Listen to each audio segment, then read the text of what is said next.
Hello viewers, welcome to দিদি রান্নাঘর channel. আগের ভিডিওতে আমি শেয়ার করেছিলাম পিঠাপুলি কন্টেস্ট জিতে হরগড়ি পাইস হোটেল সিরিয়ালে গেস্ট রোলের শ্যুট করার জন্য আমি কলকাতা পর্যন্ত কিভাবে পৌঁছেছি। আজ শেয়ার করব সেই কলকাতা থেকে কিভাবে স্টার জলসা হরগড়ি পাইস হোটেল শ্যুটিং ফ্লোর পর্যন্ত পৌঁছেছি। তো চলুন শুরু করা যাক।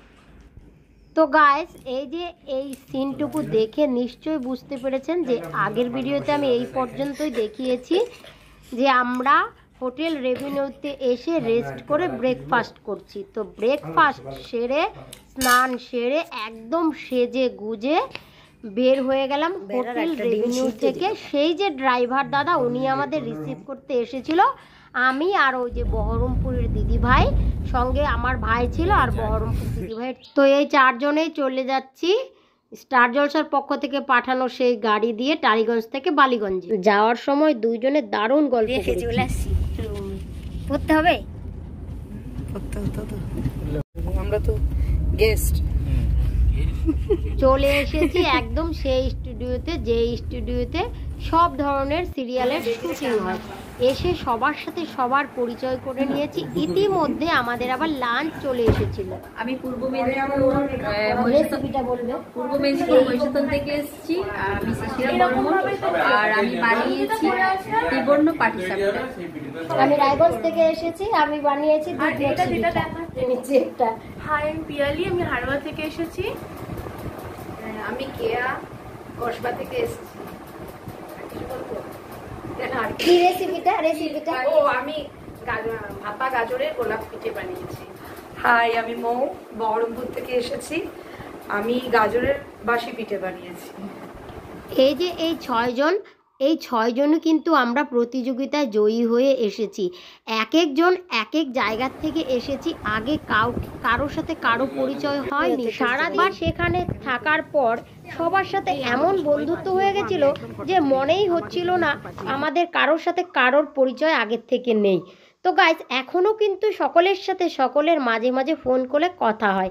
গাইস, এই হলো আমার ভাই যে আমাকে সঙ্গে করে কলকাতা নিয়ে এসেছে, আর এই হলো আমার মা বাবা যাদের আশীর্বাদ, আর এই হলো আমার হাজব্যান্ড, ওই যে হাসি মুখে ওর সাপোর্ট।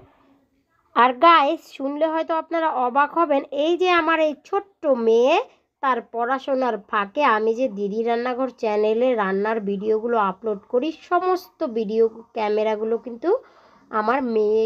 তো গাইস, স্টার জলসা হরগড়ি পাইস হোটেল সিরিয়ালের সমস্ত স্টাফ ও দিদির রান্নাঘর চ্যানেলের সমস্ত ভিউয়ার্সরা তো আছেই।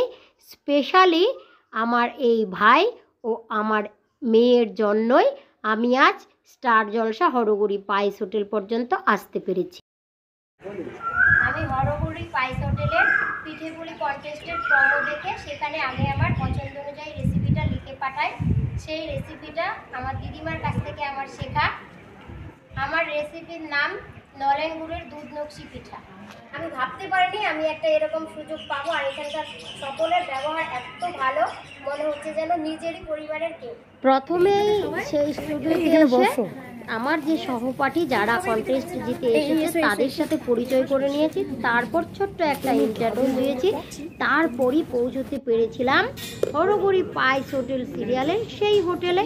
এখন আমি সেই হোটেলে এসে হোটেলের রান্নার সমস্ত জিনিসগুলো টাচ করে করে দেখেছি। এই সিরিয়ালে যা যা দেখানো হয় সমস্ত কিছু দেখেছি।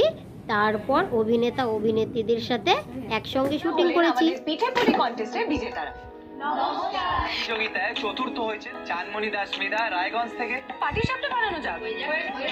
এই যে এই এপিসোডটা আপনারা যারা যারা দেখে নিয়েছেন তাদের তো অনেক অনেক ধন্যবাদ। যারা এখনো দেখেননি তারা চাইলে হটস্টারে গিয়ে স্টার জলসা সিরিয়াল হরগড়ি পাইস হোটেলের 113 নম্বর পর্বটা দেখলেই দেখে নিতে পারবেন।